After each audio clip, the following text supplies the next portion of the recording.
All members should have checked their ICT facilities before entering the meeting. And should anyone experience any technical difficulties during the meeting, please contact the Democratic Services team for assistance. You should make every effort to reconnect to the meeting. However, please be aware the proceedings will continue as long as the meeting is quorate.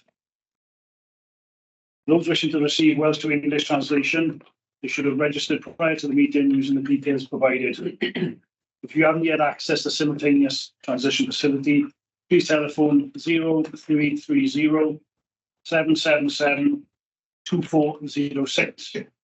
Enter in the code 3254 196 and place your telephone on mute. Mobile phones can be muted by pressing the mute button, and landline telephones can be muted by pressing *6. The recording of meetings and members are reminded that, with the exception of any items, proceedings of the meeting will be recorded and the audio stream will be accessed through the service website. So now I'm going to hand you over to the Clerk and Monitoring Officer, Dave Daycock, to perform the roll call. Thank you, David. Thank you very much, Chair. Members are familiar with the procedure. I'll call your name, and if you could then verbally agree that you are present, and then we'll go through the members, and then we'll follow that by the officers in attendance.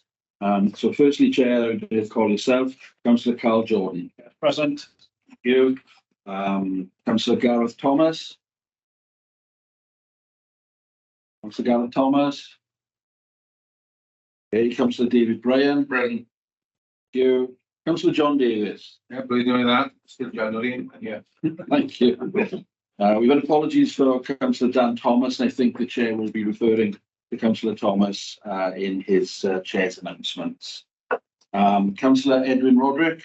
Hello. Councillor Gwynfor Thomas. Good morning, President. Thank you. Councillor Elwyn Williams. Personal. Thank you. Councillor Gareth Lloyd. Councillor Gareth Lloyd. President. I'm just speaking. It's been a choreograph that would never have happened. Yeah. Councillor Lloyd present and walk into the room. Councillor Patience Pentu. Present, Borada. Thank you. Councillor Maureen Bowen. Thank you. Councillor Jan Curtis. Good morning, present. Thank you. Councillor Sharon Freegard. Present. Thank you. Councillor Matthew Crowley. Good morning. I'm present, David, but just to say I have to leave during the meeting for a hospital appointment, so my apologies. Thank you, and best wishes for that. And last, I think, but not least, Councillor Rob Evans. Present. Thank you. Any councillors I've not mentioned? I think that deals with all the councillors then, Chair. Then we go on to the officers. Deputy Chief Fire Officer Ewan Cray. For it, personnel. Thank you. Then I'll do myself, Dave Daycock, Clerk and Monitoring Officer. I'm present. Section 151 Officer Sarah Mansbridge. Present. Thank you. Assistant Chief Officer Craig Flannery. For it, present. Thank you. Assistant Chief Officer Midrian Harris. For it, personnel. Thank you very much. Area Manager Justin Lewis. For it, personnel. Thank you. We've had apologies from Area Manager Adrian Smith. Area Manager Peter Greenslade. Put it out, present. Area Manager Geraint Thomas. For it, personnel. Thank you. Corporate Head of Resources Kerry Jackson. Thank you. Aled Lewis, Head of Corporate Communications and Business Development. Anne Howard Hawkes, Democratic Services Officer. Thank you. Mark Miles, Head of HR. Good morning, President. Thank you. Helen Rees, Head of Procurement. Put it up, personnel. And Stephen Phillips, Head of Finance. For it, personnel. Thank you. Any officers I haven't mentioned? No, I think we're all here. So that's the roll call completed, Chair. Thank you, David. We're going to move on to agenda item 2, which are declaration by members of any personnel. Sorry, Chair, can we formally do the apologies for absence of item 1 in the agenda? Sorry, yeah, so back to agenda item number 1, apologies for absence. Only one we have is Councillor Dan Thomas. Councillor Dan Thomas. Yeah, thank you for that. Sorry, Chair, over to you. Okay, so moving back to agenda item 2. So declaration by members of any personal and or prejudicial interests. Getting back to Clerk Monitoring Officer, David Deacon, please. Thank you, Chair. Very briefly, in my view, there's nothing that leaps out of the agenda as a declarable interest, but ultimately that's a matter for members themselves. But I would advise that it may be prudent to declare a standing personal interest on behalf of all members for anything on the agenda that may relate to or affect their constituent authorities. So if members could verbally agree that and confirm it in writing later, that would be very helpful. Thank you. David. I think we can all check our emails. We've been sent a declaration of interest form from Angharad this morning. Thank you, Angharad. Thank you, Chair. So agenda item 3, which are Chair's announcements, personal matters. I would like to personally send best will, get well wishes to Councillor Dan Thomas. We've taken ill just before Christmas with a suspected clot on the brain. Pleased to know that Councillor Thomas has returned. Allman is making progress. Long term, they're not quite sure of where he's at regards his recovery for the injury that he initially sustained and the fear of a loss in one sight in one eye. So yeah, I'd like to pass my best wishes to Councillor Thomas on a speedy recovery. I can also remind members as well that there's a Treasury Management meeting this afternoon at 2 o'clock. So if you can put that in your diaries to log on and join me. Thank you. I think Going to the Area Manager Lewis has got an update on operational matters. yeah. Certainly, Chair. Yes. Thank you very much. Good morning, members. I'll give you an update as from the authority meeting in December. As I'm sure you're aware, the number of storms that we've had has been a very busy time for Mid West Wales. However, I will just concentrate on a couple of the significant incidents that we've attended since that period. On the 11th of January, we attended an incident at Waterston Industrial Park in Pembrokeshire for a significant waste fire in a building measuring approximately 50 metres by 15 metres. At the height of the incident, there were 6 pumps in attendance there, along with the water bowser, the UAV drone, and the incident command unit, as well as 4 tactical officers tackling the incident. Multi-agency briefings were undertaken throughout the day, the evening, and then the following morning as well. The incident involved 10 stations in total through a rotation of appliances to the incident. Moving on then, on the 16th of January, I'm sure you would have seen on the news, particularly on the Welsh news, we had the fire in what has been described as the iconic pub, the Duke of Edinburgh in Newgale, a significant tourist area, and unfortunately the vast majority of the pub was lost during the fire. We had 4 pumping appliances, 1 TL, a water bowser, and 2 tactical officers dealing with that incident. Moving on to the 19th of January, we had a property explosion and considerable building collapse in a property in the Knighton area due to the overpressurization of a heating system, which caused substantial damage to the property itself, with attendants from USAR to undertake some structural advice there. Again, on the evening of the 19th of January, then we went across again under the provision of cross-border to support South Wales Fire and Rescue Service and again, I'm sure you saw it on the news, quite a substantial fire in an industrial park in Bridgend. They had a large amount of appliances and officers attended there, and we supported that, and in particular with the turntable ladder from Morriston and a welfare officer, and the actions of the crew and the ability of the appliances applied from Morriston were applauded for the effect that it had on the incident itself.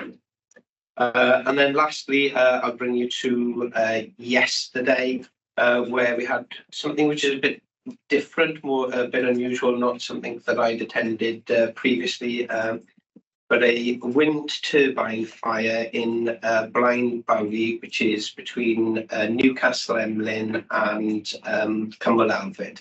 And the head of the turbine was completely destroyed in itself. So very unusual, something that I haven't attended. And that chair is my update for the ops for the last month.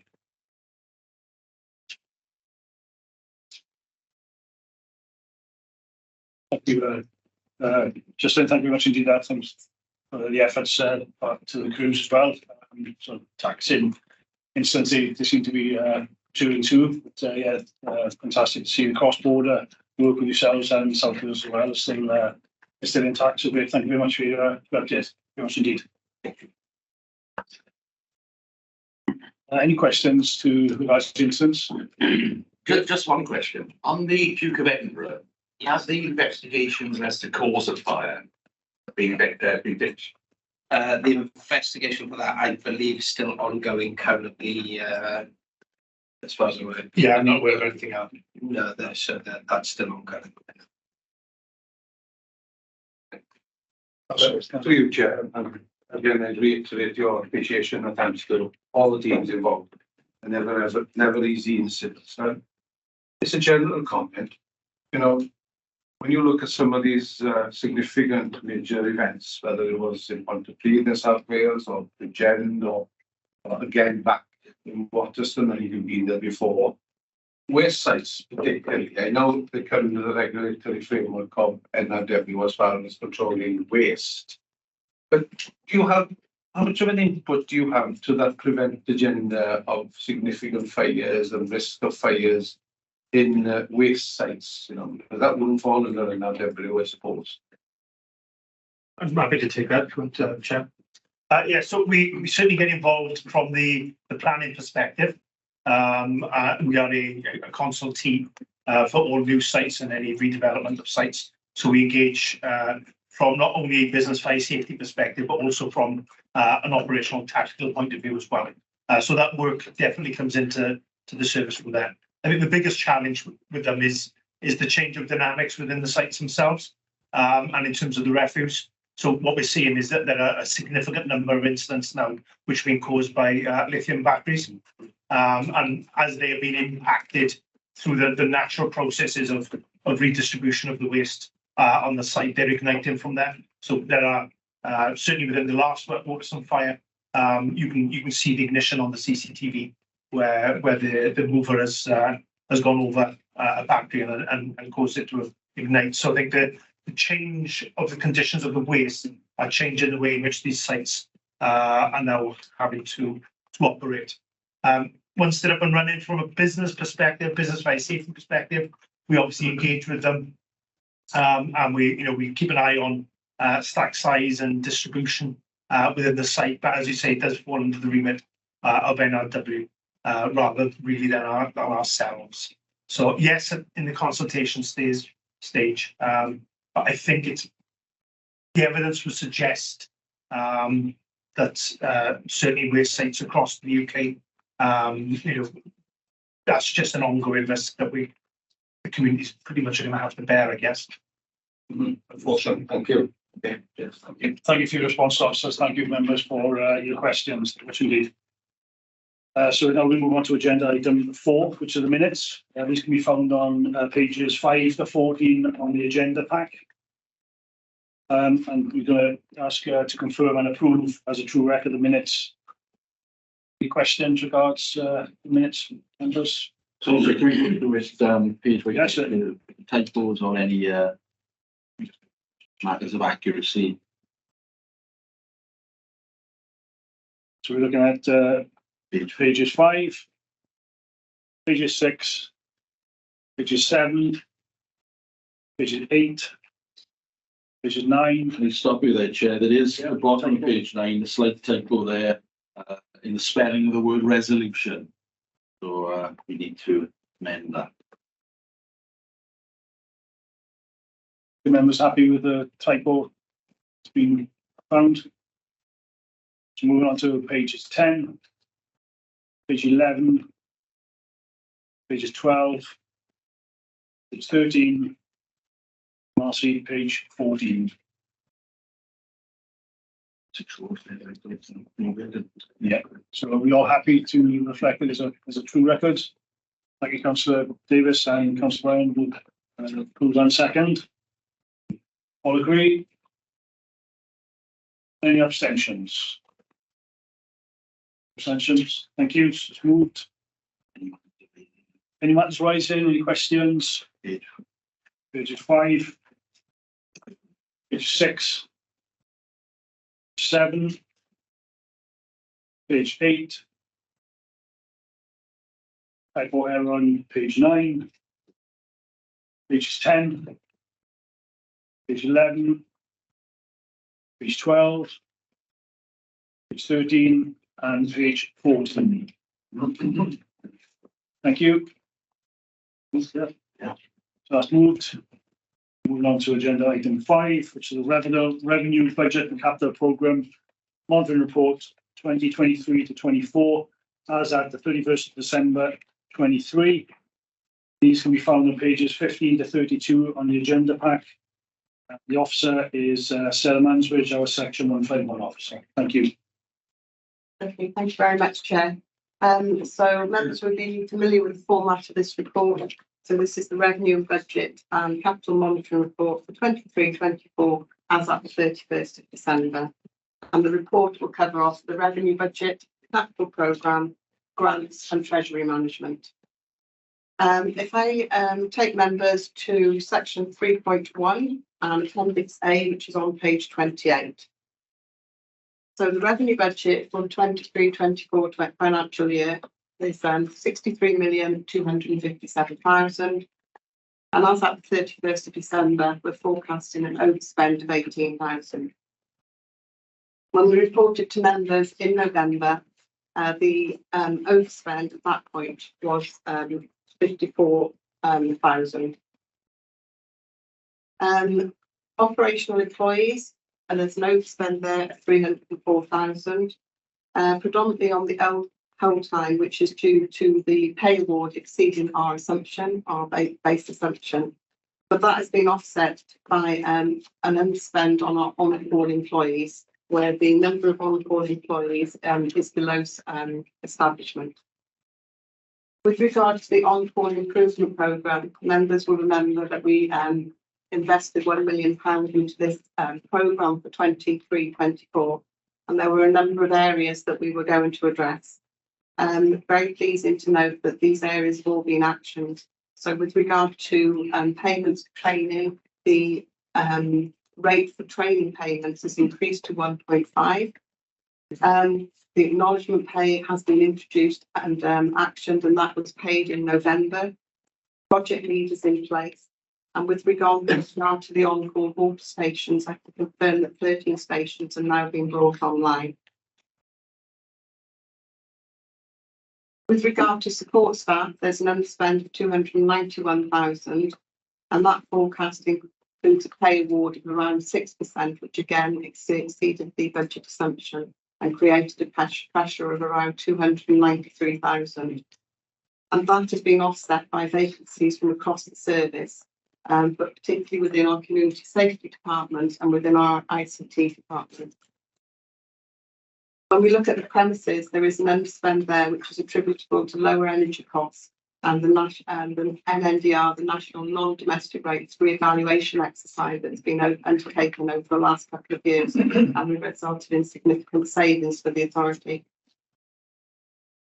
If we look at it, income, with regard to income, we're showing there a forecast that we're going to exceed our recharge costs and investment incomes by 185,000, and that is predominantly due to treasury management and interest received, so investment of our surplus balances, etc. So if we just sort of do a recap there with the revenue headline, we've had significant pressures there for both our Green and our Braybrook pay award, which have been offset by vacancies in on-call and support staff and then savings on our premises costs and additional investment income. So it can be just summarised into those couple of points. I take members then to section 3.2, which is the capital programme, and appendix B, which is on page 29. Members will see that the Fire Authority approved a revised programme at the meeting in December. The programme was revised to 12.843 million. And spend to date, we've got in the region of 5 million and commitments of a further 3.7 million. There has been some notable project progress, particularly if you look at the minor works, where over £1 million has now been spent or committed, and that's on a range of work streams, including roofing works, fire safety, addressing fire safety issues, drill towers, etc. With regard to the Earlswood development, the CFBT, the installation is complete and is fully commissioned, and work is now ongoing to meet the planning conditions. And it is advised that the project should be completed in the final quarter of 2023-24. With regard to vehicle replacement programme, there is a revised programme for 23-24, and that table can be found at 3.2.10. And you'll see there that there were 18 rescue pumps in the programme for 23-25. There is 9 still on order, although they are nearing completion and should be received shortly, and further 9 have already been received. And that there is the majority of the vehicle replacement programme. If I then take members to the grants, which can be found at section 3.3 and on appendix C, pages 30 to 31. The All Wales grant for National Resilience and Community Safety. The revenue is 966,000 and capital 801,000. And then there are grants with regard to I remember what Jess. Emergency Services Group. Joint Emergency Services Group and these Emergency Services Network specific grants totaling 588,000. All of those grants are forecast to be spent in full during the year and in accordance with the terms and conditions.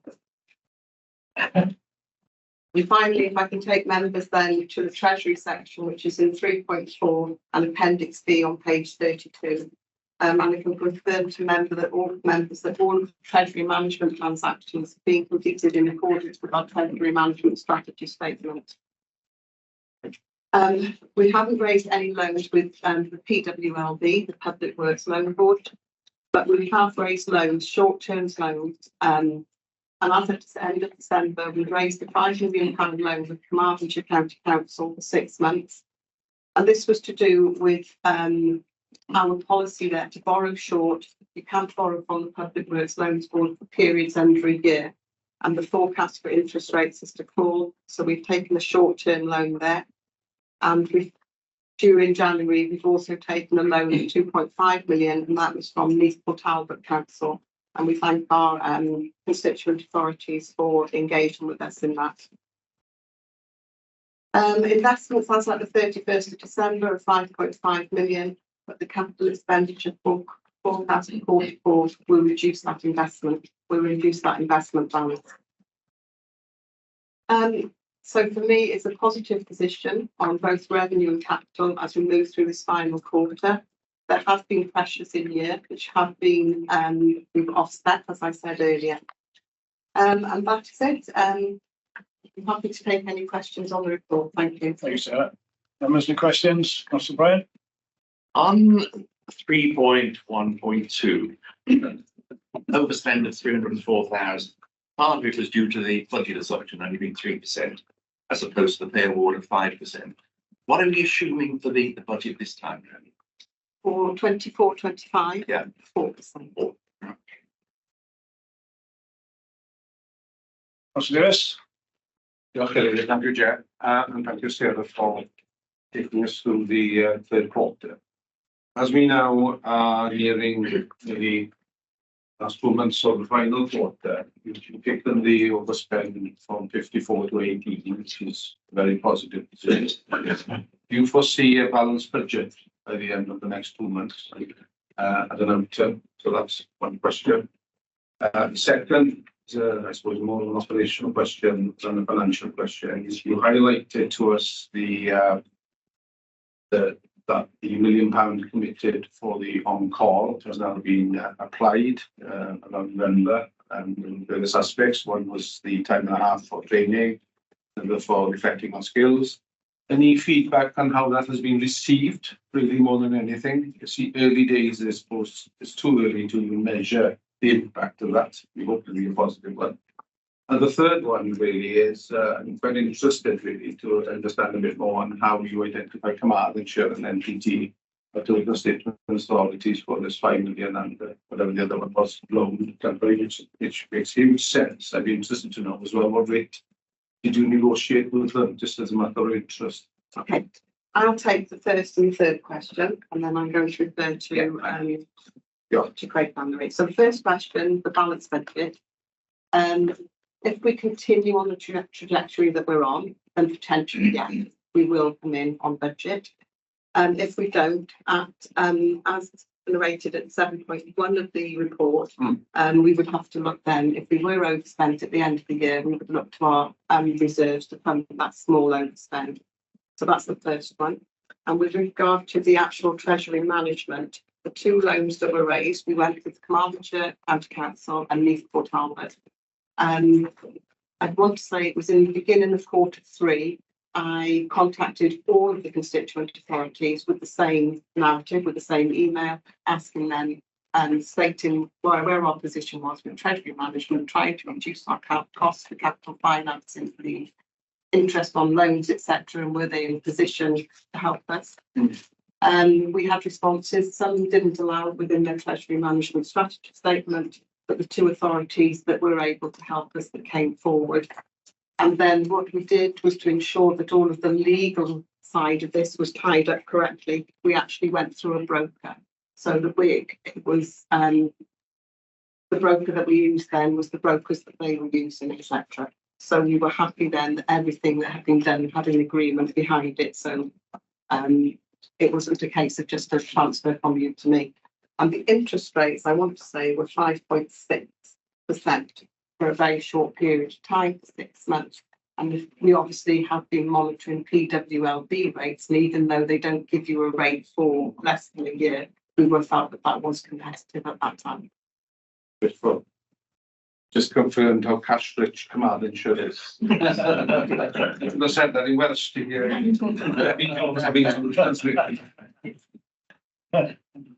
Yes, thank you. Just in relation to the on-call, yes, there's been some significant improvements put in place. You're right, it's a bit too early to measure it from an empirical perspective. It's certainly the anecdotal feedback we've had has been really, really positive.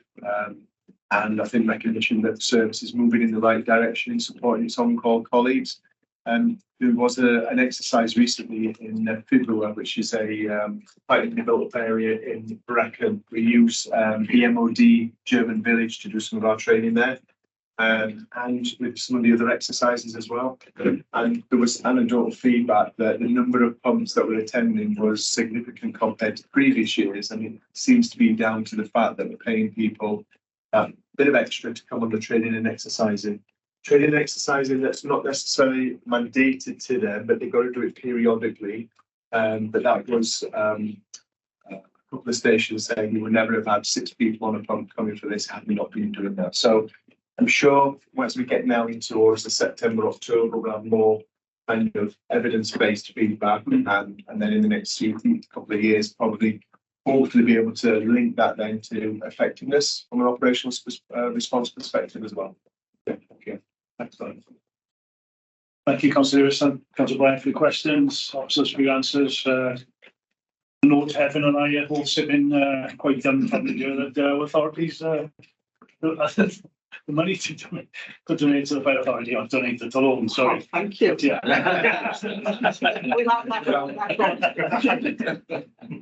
Yeah. Any further questions? No. So the recommendations are that the Resource Management Committee note to the contents of the report. Can I have a proposer? Upstairs, thank you. And Councillor Bryan second. Thank you very much indeed. Any abstentions? Going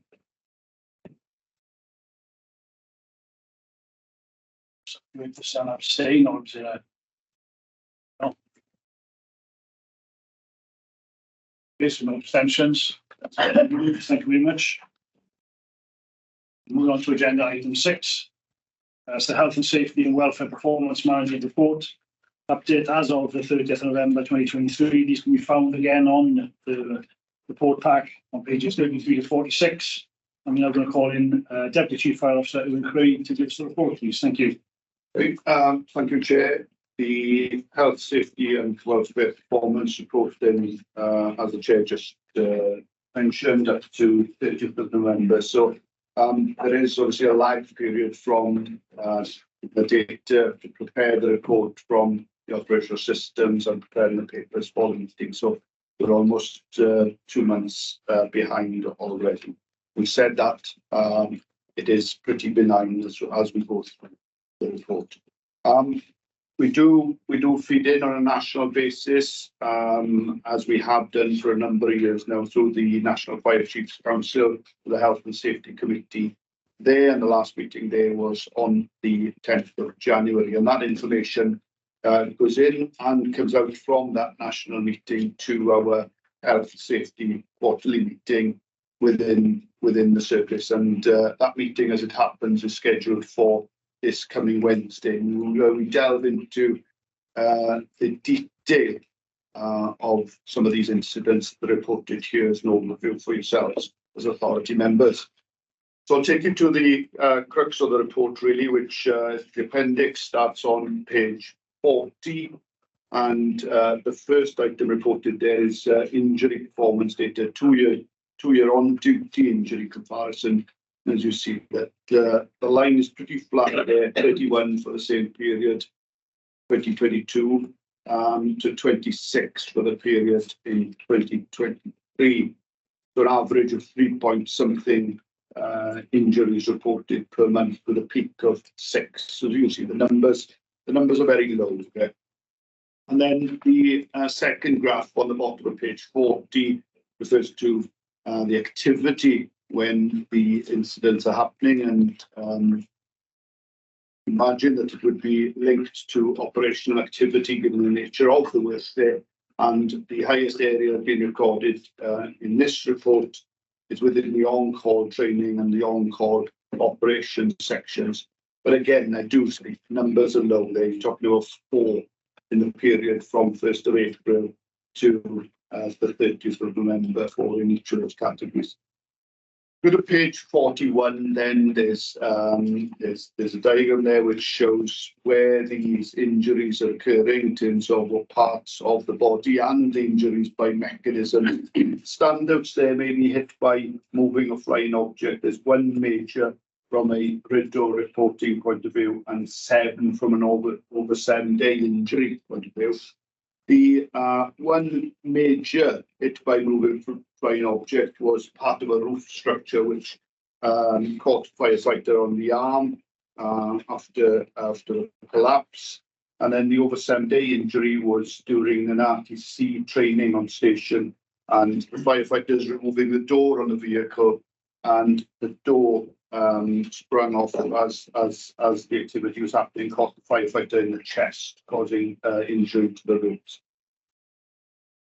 On page 42 there, you see the section on the attacks on firefighters. 2 reported attacks there. It doesn't even register on the graph compared to our colleagues in the ambulance and the police services. So long may that continue in terms of those low numbers. 10.13, the bottom of page 42, refers to the audits and inspections which the corporate risk team undertake as a department, and they follow a programme where they go around the stations and look at matters from health, safety and welfare point of view, and as you see their housekeeping arrangement, cost, storage, etc., the items being highlighted, part of those reports. And then page 43, we've got reference to the near misses. 42 is an important report for us. The near misses the higher this number, the better for us in a way that we want the organisation to be calling these areas that are deemed to be unsafe or unhealthy, or that they result in near misses, so that we can address them going forward. And 85 new employees have had been introduced to the service and had induction training over the period in question. And then in 7.16, you see reference to the RIDO reports, which I referred to earlier, 7 injuries reported in the period. Bottom of page 43 and on, we're on to vehicle accidents. And again, the numbers are pretty flat, really, in terms of the reporting. The 73 for the period last year, 80 for the period this year. The important point is that all vehicle accidents, every single one, are investigated with actions undertaken to prevent reoccurrence. If we look at the graph, which highlights the cause of the accidents, you know that struck fixed object is the standout there, and it tends to be the standout in all of these reports, and it is linked to the graph below then, where you see the ops vehicles are the ones that are having the incidents. But when you've got large trucks trying to negotiate rural roads, we tend to have these incidents of struck fixed objects, which is why within the CRMP plan going forward, Objective 8 is a standalone objective for us to look at the types of vehicles that we've got across the service for the future. And then the final illustration there is just for information, really. You can see where the vehicles are having the damage. So there's, can't do the maths in my head, but over a quarter of the incidents are to do with the near side, and that again is linked to the struck fixed object on these small narrow roads. And that's essentially it, Chair. Happy to take any questions accordingly. Thank you. Any questions from members? No? Oh, sorry. Yes, thank you. I'm just thinking now in relation to we spent some time lately as regards risks to the footfalls, carcinogenous things in inhaling, etc., etc. Where would that get picked up? Like a spillage or injuries of that nature to an officer? Where does that get picked up? Because no reference to that in this report. Yeah, it would be reported in here if there is in the captain, but I think there is place for us to expand the reporting going forward. We've only recently put the group together to look at contaminants as a standalone item. I do see in the future that forms a standalone part of this report, because there's a lot of work going on now to do with the contaminants. The injuries would be reported here, but I think the overview in terms of that will probably find its way into this report going forward. Yeah, that's fine. Any further questions? No. The recommendations are that the Resource Management Committee note the occupational health, safety and welfare information contained in the report.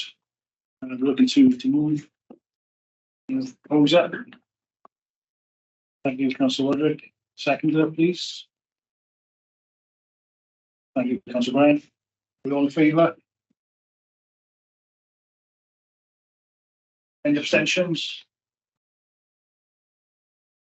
Thank you, so that's been moved. Thank you very much indeed. Now we move on to agenda item 7, which is the procurement exemptions granted during 2023. Again, these can be found on pages 47 to 56 of your packs. Moving to Assistant Chief Officer, Director of Resources, Regent Harris, please. Thank you, Chair. On item 7, members, page 47. Just to start off, I'm pleased to have with me our Head of Procurement and Contracting, Helen Rees, who's sitting alongside me today for any detailed questions at the end. So members, you'll be familiar with this type of report. They will come into your local authorities in terms of procurement exemptions granted for a particular year. This is for the year 2023 to date. So as we said there on the front cover, we are part of the Welsh Financial Services Contract Standing Orders, and naturally each of the financial services in Wales will be reporting the exemptions according to their own arrangements. So members, if we take it to page 51 then, and again, just to pick up on point 2 then, we do have a good relationship with the free financial services within Wales on a number of contractual issues. However, we probably work closer with South Wales Financial Service, if I'm totally honest. We know that North Wales Financial Service work very closely with North Wales Police. And again, that doesn't hinder any of the collaborative work that we do, but it's just the situation as is. Number 3 then, in terms of our own arrangements, so in terms of the procurement report and the exemptions report then, Helen, who's sitting alongside me, she does have the authorization then to approve exemptions, and that depends on the nature of the narrative that's provided between Helen and the budget manager. There's a number of exemptions that have been provided. You can see them on the appendix at the end. But again, in terms of different thresholds, but they range from up to 10,000, between 10,000 and 25,000, and above 25,000, and they depend on the smaller side of that, whether it is the budget manager which is seeking that provision of a service or goods in discussion with the procurement team, or do they go beyond that and they need the quotations and everything as is required by contract law. We'll take it to page 52 then, just to pick up on item number 11 in terms of communication.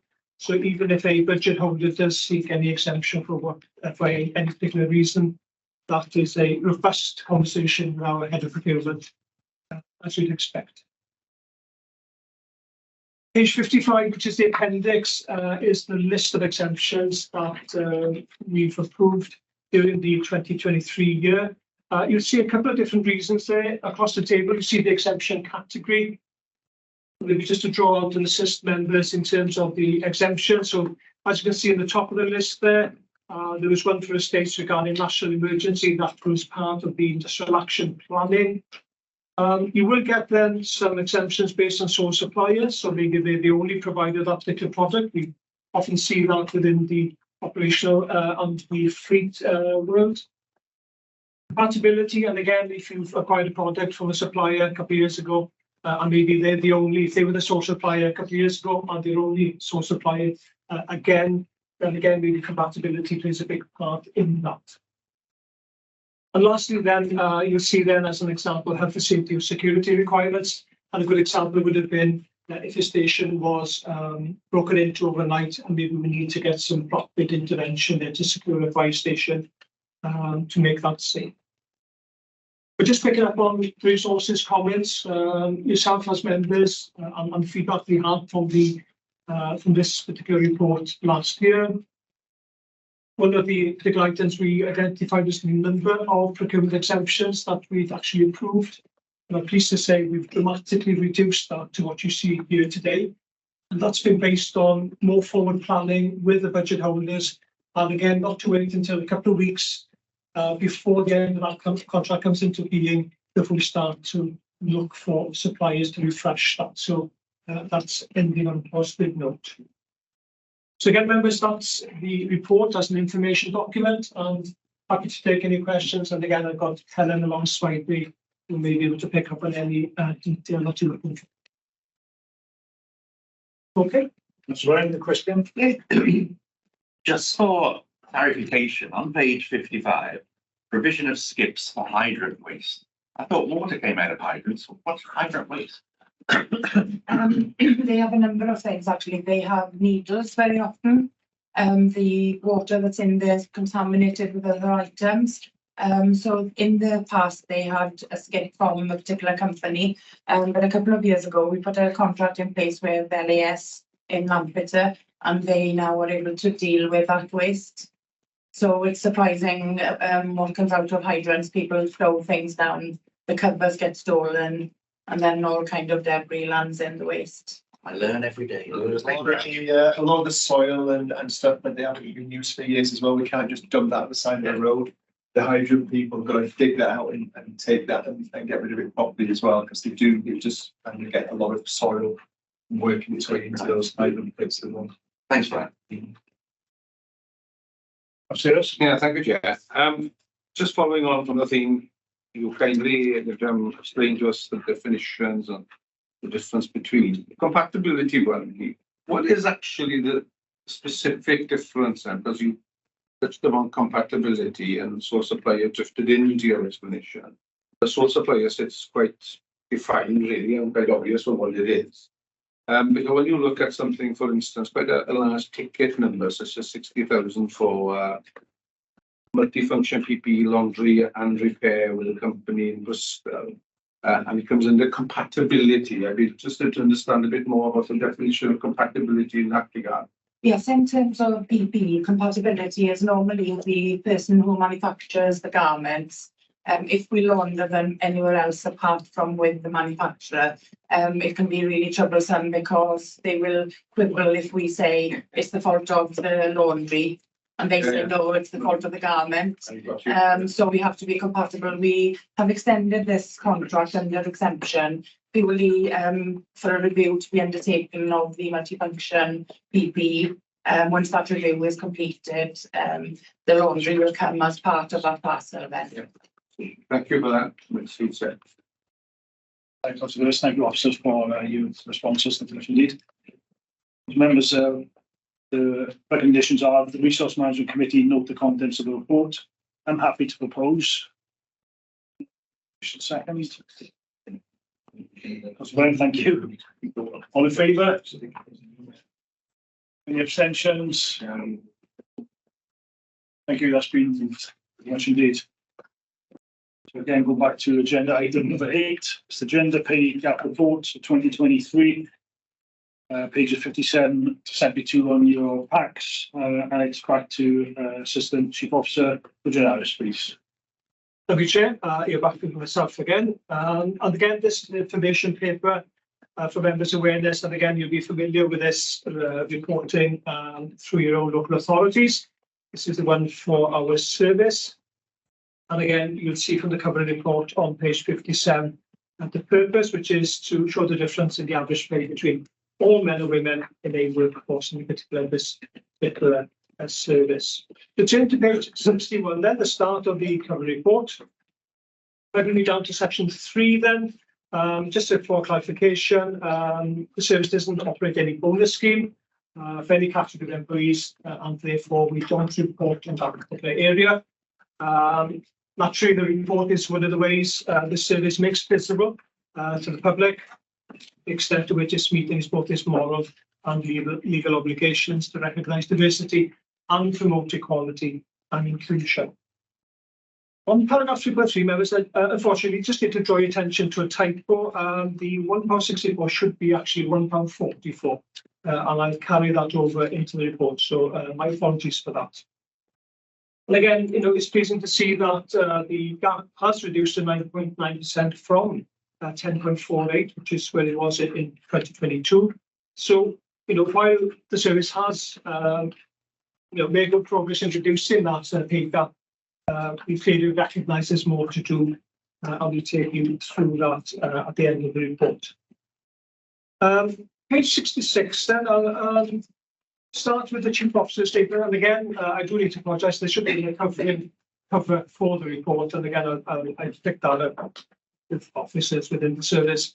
So starting with the Chief Officer's statement, just down the middle of the second paragraph, you'll see that we may make up less than 18% of the total workforce within the organisation. And that does play a part then in the calculations that we have in terms of trying to reduce that gap. And we'll go into a little bit of the detail later on.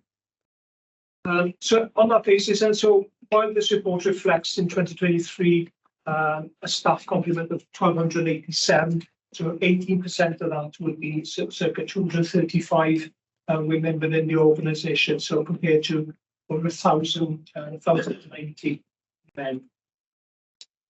So going to page 68 then, that defines the mean and median gender pay gap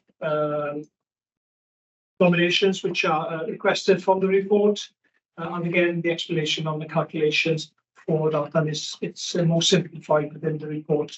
We turn over to page 69, and again as an infographic then, in terms of male and female employees and the pie chart you have there. I'd just take the next paragraph in terms of the bars, the horizontal bars, just as a visual, as opposed to the colours depicting the proportionality of females versus males on that basis. And I think there's some work that we need to do there in terms of just changing that a little to make it more clear. The comments on page 69 then, in terms of the profile, clearly demonstrates that there is a higher proportion of men overall employed by the service than women, with male staff currently making up 81.7% of the workforce. Therefore, it is inevitable that differences in pay are exacerbated, and this imbalance will continue until there are more women in operational and senior level roles. And again, hopefully we can demonstrate the work we're doing towards the end of this report.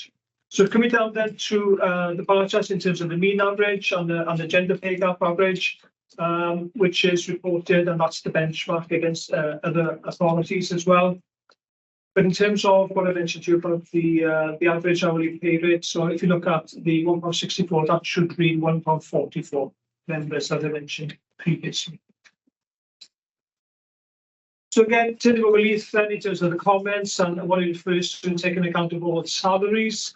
Coming down the second paragraph in terms of the figure showing that female staff earn on average 9.9% less than male staff, which equates to and that should be 1.44 an hour less. This is a decline from 2022, whereby females earned an average 10.4% less. So we have reduced that gap.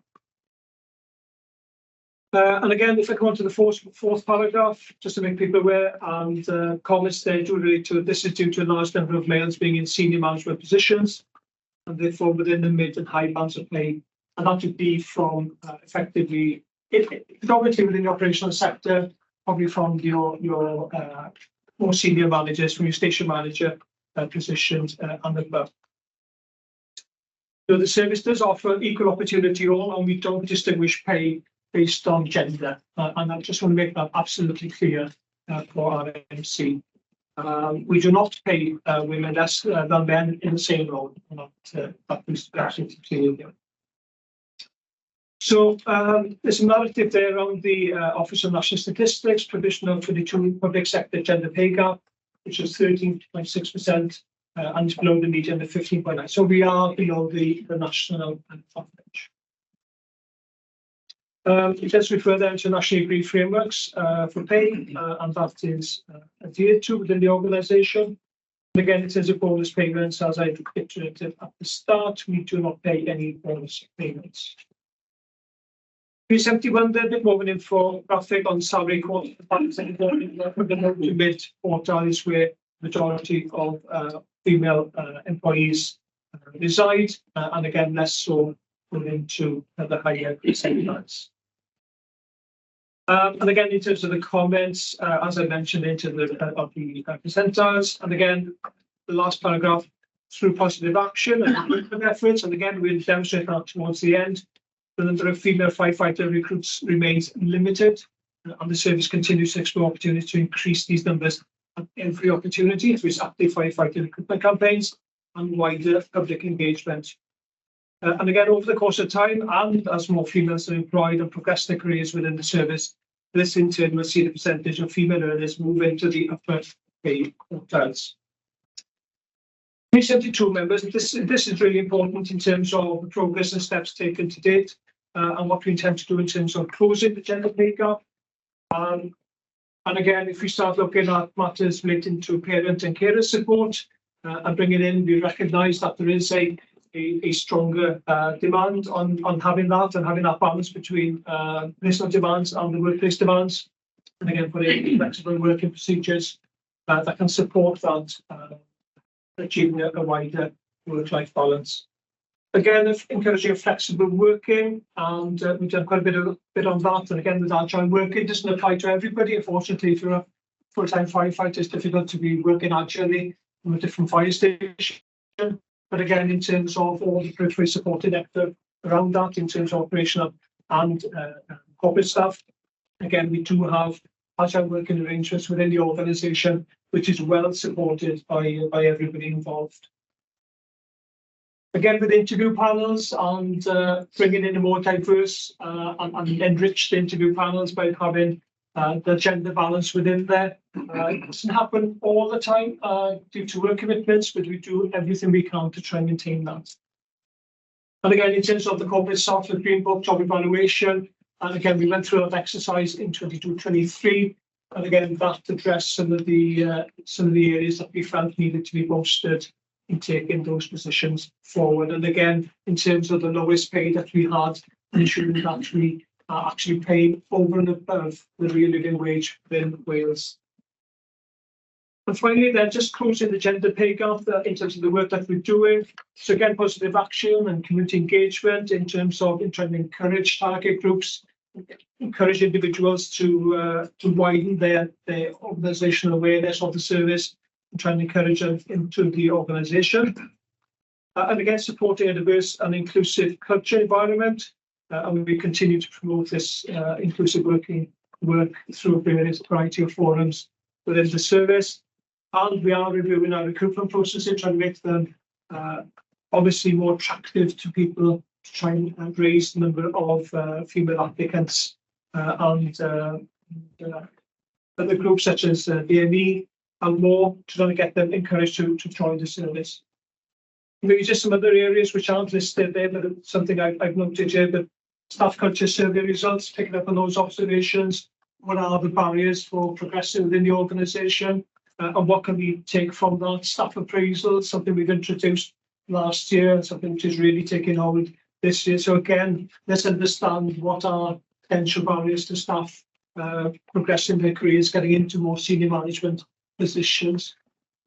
Exit interviews, and again, we've had conversations in RMC about if people are leaving, are we picking up on the observations, why are individuals leaving, why are they moving to another employer, and again, drawing that information in to make sure that we draw out any matters relating to pay inequality, if that ever was the case.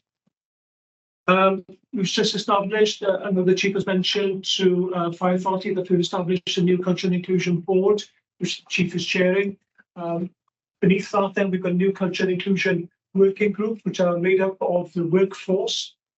Very little management in that group, other than to help it steer it and establish it at the moment. But again, in terms of the working group, these are the conversations we need to have with our staff as part of not just a staff culture survey, but what are the enhancements we can bring to the table to help this organisation thrive.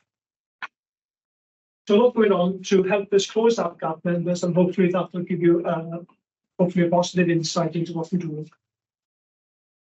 Thank you. Thank you, Jim. Members, any questions?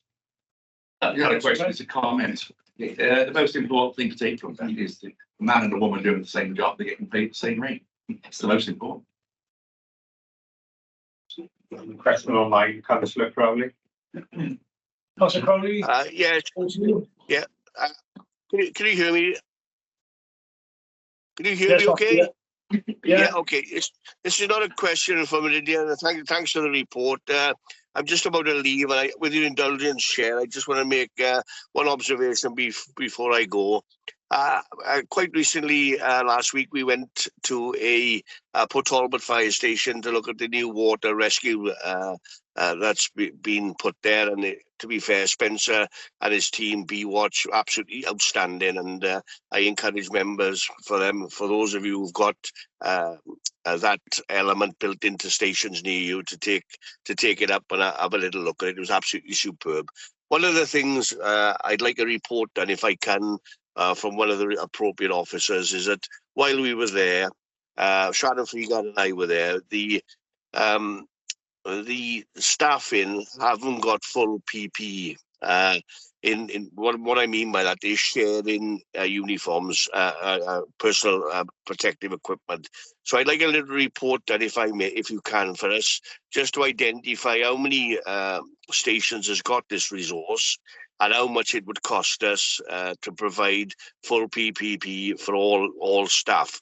I know it's working out about £1,000 per person, but I think it's overly important that we try and look to support that wherever it's being held in whatever station. So that's a report for the future, if you don't mind. And thank you for the indulgence, Chair. But more importantly, thank you to the staff at Port Talbot Fire Station. Spencer, Lewis and B-Watch, they were absolutely outstanding. And I encourage all members to try and get along and do the same with their own stations.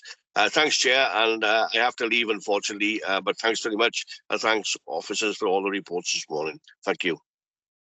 Thank you, Councillor Crowley. We got, Ewan can come back on that if you've got a couple of minutes. Is that okay? Yes, okay. Thank you. Okay, thanks, Chair, and thanks, Councillor Crowley, for raising that. Obviously, we've just had the health and safety update to yourselves, so that does cause me concern when you say that. But I do query: are we talking about the PPME system, where over the last 2 years we have, as a service, and we led the way across the UK on this, and there are a number of eyes from other services coming down now to look at the model that we have in place, where we have moved away from individual issue of PPME to a system which moves kit around. Is that what we're referring to? Oh, no, the kit is no problem. I mean, in terms of the IIB, the inflatable and all the kit. I'm talking about dry suits, the actual PPE dry suits that they're having to share within the station. This is a system that's not in every station, so I wouldn't have thought it'd be massive monies. And I'm just asking for a report to identify how much kit is out there, how many people are sharing it, and if so, if we could stretch to, give kit to each individual, because obviously it's, people look after the kit if they got more ownership of it. And so I'm just looking for a little report, and I don't want nothing, elaborate. Just let's see where we are, how many stations actually do this type of service through Mid and West, and let's see how much it is to kit them out completely. Okay, yeah, no problem. We'll have a look at that. We'll put a report together, but we do have a system where we move kit around and share kit. We are moving away as a service from individual issue of items to a system which supports our journey in terms of contaminants, etc., laundering, which Helen referred to earlier. And yes, it's a big picture thing for us with regard to distribution of kit. But we put something together for members for next meeting. Thanks, Ewan. Thanks, everybody. I have to leave now. Thank you. Bye-bye. Thank you, Matthew. Thank you. Someone up on the board must have withdrawn their hand. Didn't quite make out for a second. What's Councillor Crowley? There was, Matthew, yeah. There's one came on and went straight off. Doesn't matter. Thank you very much for that. Being from a water station during my operational time, wetsuits were sort of issued to the whole station. Personal equipment, the hats, the gloves, the boots were all, and obviously you wear. They were personally issued them, weren't they? So is that what you may be on about? I don't know if any of the other officers are a bit close to this. So I would suggest that we've put online number of an additional 12 weighed-in stations now for water first responders right across the service area. What we have is, as you quite rightly say, is we have a series of dry suits through the station with different footwear which fits appropriately across all of the watch. Councillor Crowley says that around about £1,000 per set of kit. That's a significant cost. We've got 36 stations that undertake water activities across the service area, so it would be a significant cost to do personal issue to each individual. We haven't done it previously. It's always been in that way, and that's how we've rolled out the 12 additional stations now. Would it be okay to sort of contact the target station and ask them what they mean by that? Yeah, we put a full report together for you now from the other stations as well. But yeah, I think we'll look at the CRMP for members when we come on to it. But we are trying to move away from this one size and fits all model that we've got across the whole of Mid and West Wales. We've got this here, we've got that there, we've got that everywhere, and it's just a duplicated model that we have. So we'll put that all together for you. I know Councillor Freegard was there last week. Councillor Freegard, is there anything that you picked up? Yeah, I mean, as Matthew said, it just seemed that they would have more ownership if they had their own personal gear. they were having to share some stuff, and I understand what you're saying about the contaminants, but I think if we had a wider understanding of exactly what's going on with their resources and their equipment, it would be good for all members really to have an understanding of that. Yeah, just to come back on that, from the on-call improvement programme, just to help with that, I think we provide £163,000 across for 12 stations just for non-personalised kit, but to have enough kit on the stations for the troops to be able to wear the appropriate PPE when the time comes for them to go out. Recognising that if you put 12 on the station, which is what we have done, you're only going to get 5 or 6 responding at any one time. So it just gives you a flavour for 12 stations, 163.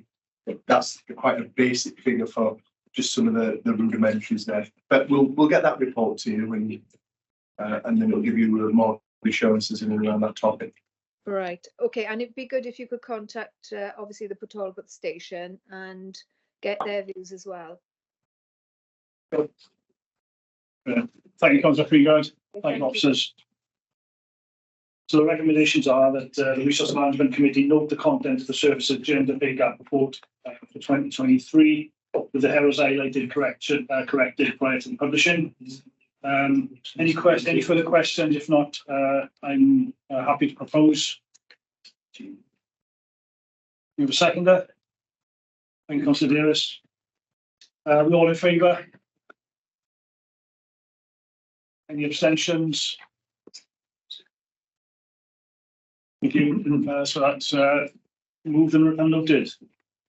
So we're now going to move to agenda item 9, which is the annual equality report for 2022 to 23.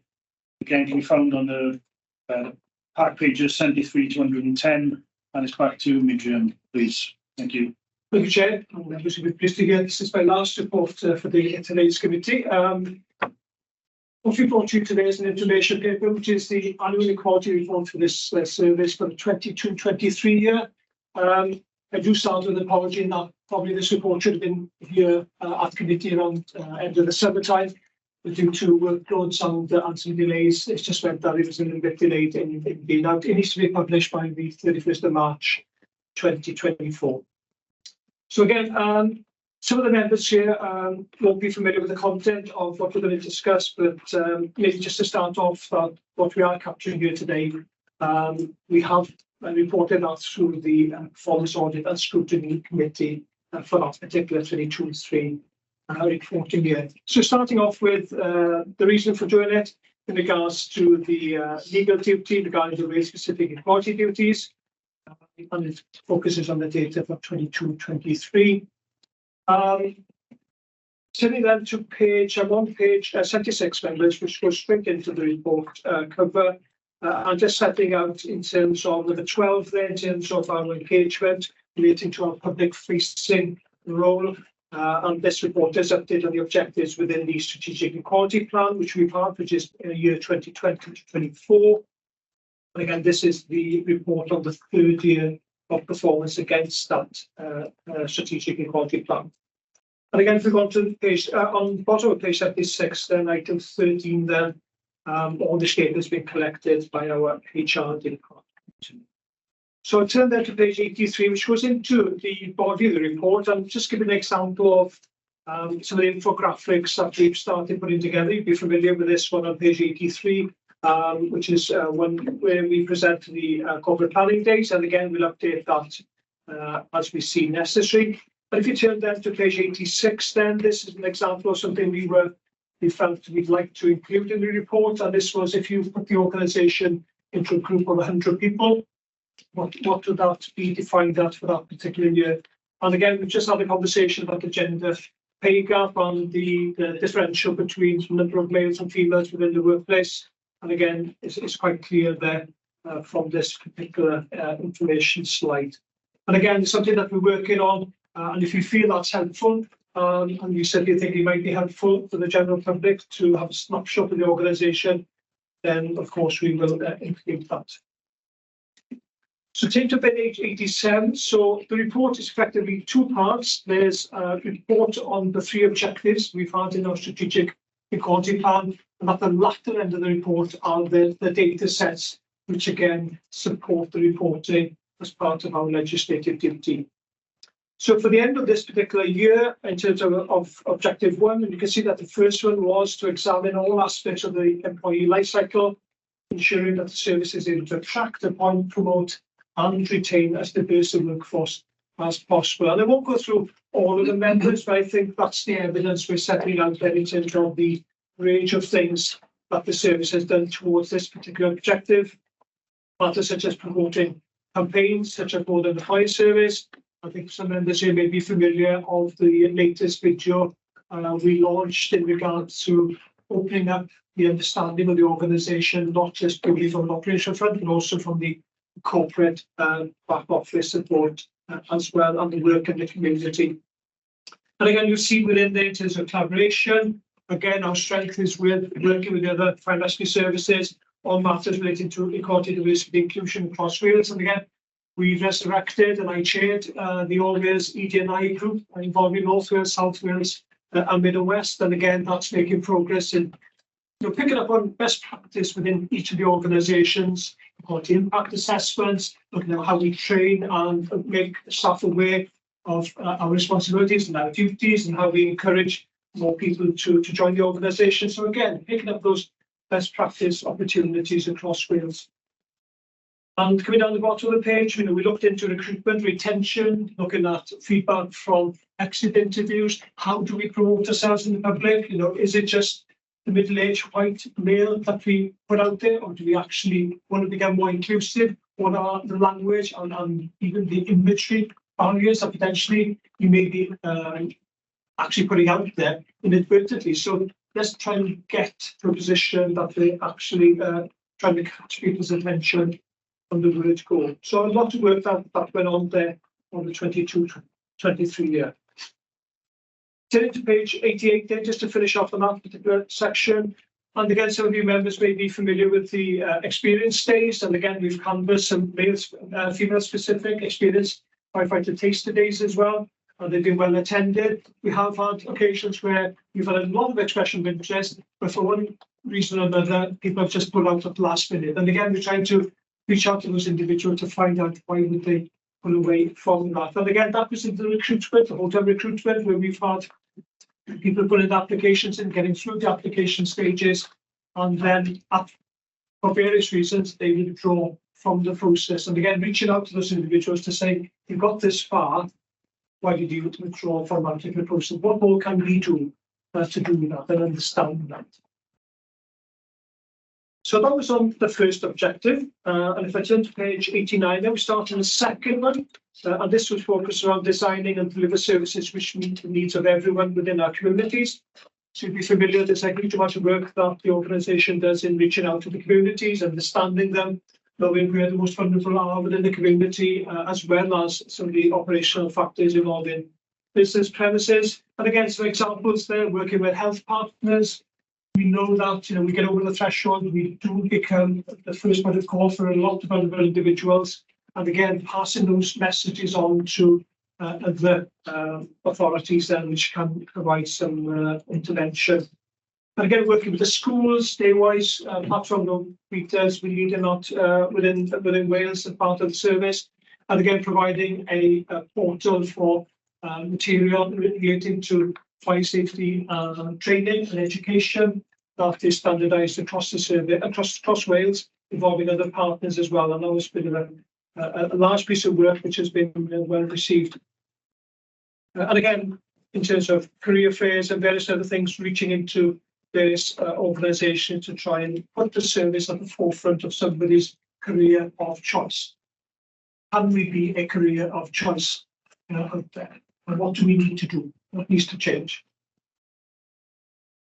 And then on page 90, then the third objective, this was the last of the three for the strategic equality plan. And again, ensuring that information and services are fully accessible, both for our staff and communities.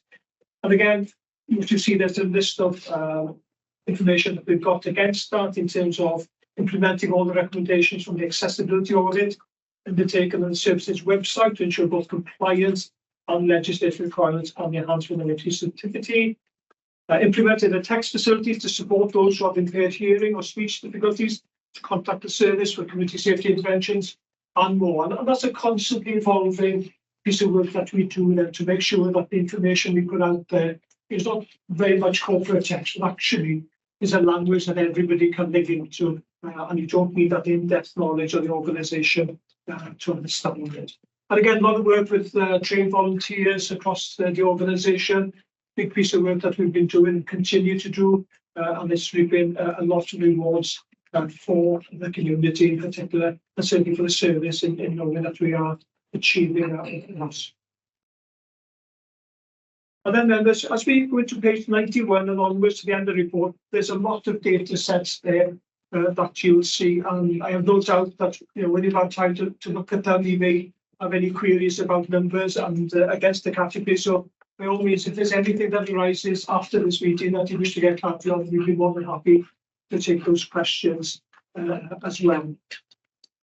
So again, in terms of those data sets, there's a general staff data one. There's one which is more specific by management level, which feeds into the conversations we've had previously on gender pay gap. There's information there on the whole-time recruitment, and then reasons why people have left the organisation, again, which is really valuable information for the organisation in terms of leavers, and on page 96, members.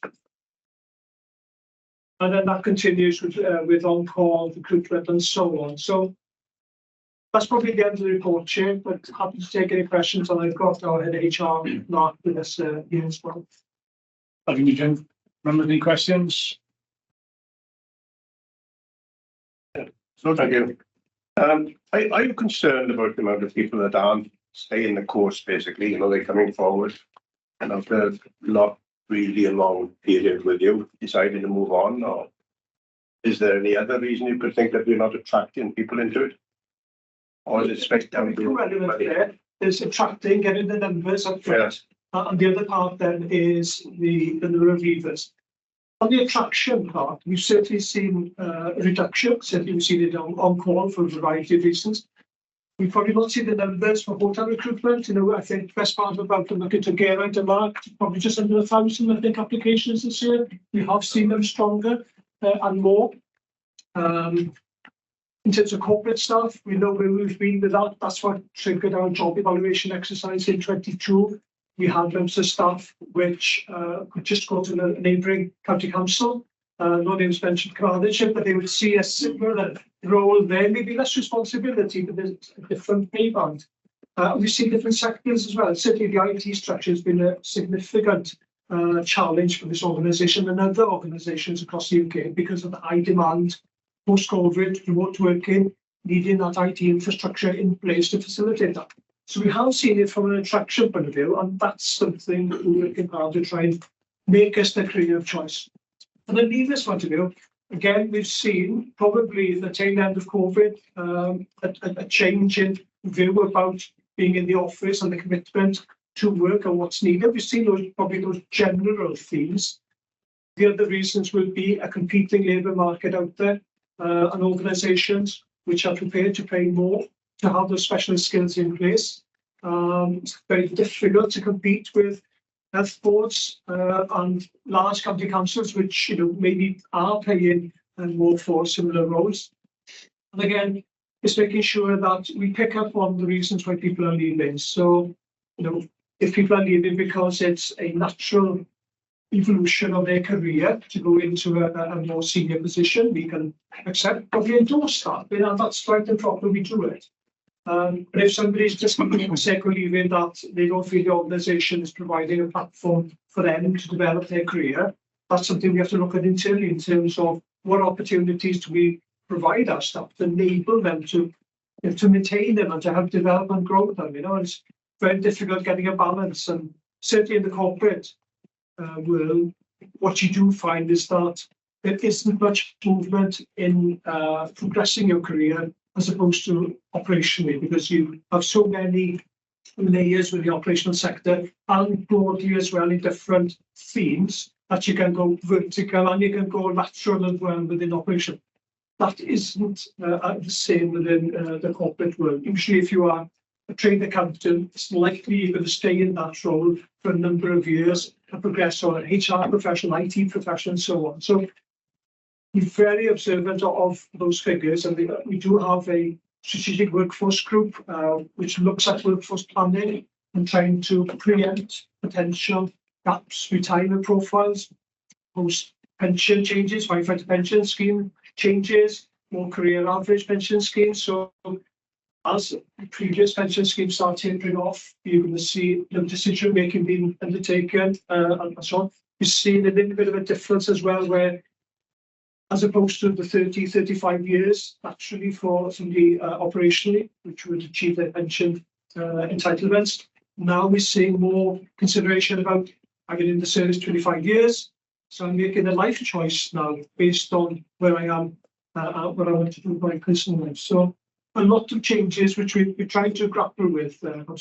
Yeah, I think you know every sector recognises the fact that the recruitment is getting very difficult. You know, but I just wonder because, like, especially in the on-call side, would it come to a time when you have to bite the bullet and say write a larger check out to ensure that people that they stay with you?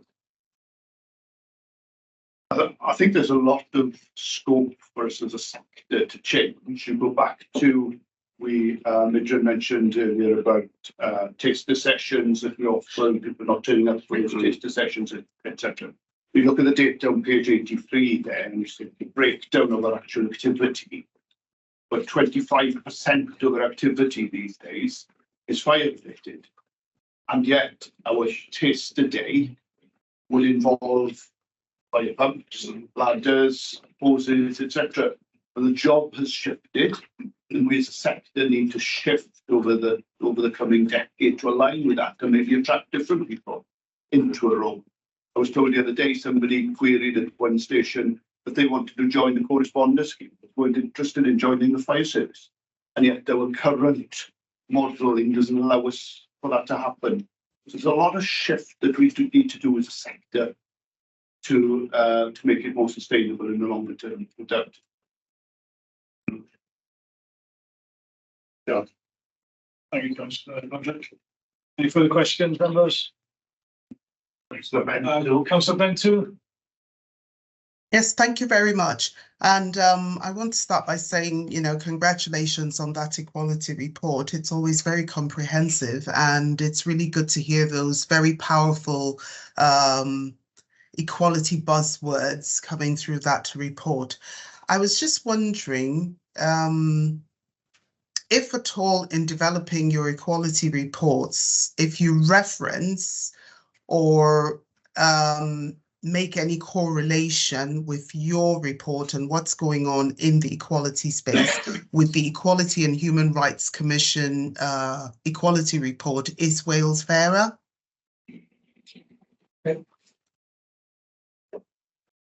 Yeah, all I can say is that the report is draft. We'll be finalising it, but and again, I'll have to look to mark whether or not we do benchmark against the report. No, we haven't. We are aware of the other report, and it is something that we look at when we're developing our strategic equality plans, but it hasn't been benchmarked across for this particular report. Do you want to come back in, Councillor Bentu? No, thank you very much. That's covered. Thank you. I was just curious to know. Thank you for your question. Thank you very much indeed. Any further questions in the room? No. Thank you all. So the recommendations are the Resource Management Committee note the content of the service's annual equality report for 2022 to 23 prior to the publishing at the end of the financial year 23 to 24. Again, I'm happy to propose this. Have a second, please. Thank you, Councillor Roderick. Are we all in favour? Any abstentions? Thank you. That item has been noted. Moving on to agenda item 10, which is any other items, any items of business that by reason of special circumstances the chair decides should be considered as a matter of urgency pursuant to section 100 4B of the Local Government Act 1972, and this is by the Clerk Monitoring Officer, David Daycock, please. Thank you, Chair. Yeah, the good news is there's no urgent items to consider, so that Thank you. So that will conclude the meeting this morning of the Resource Management. I'd like to wish everyone home a good afternoon, and everyone that's staying for this afternoon, a happy lunch hour and a safe journey home later on.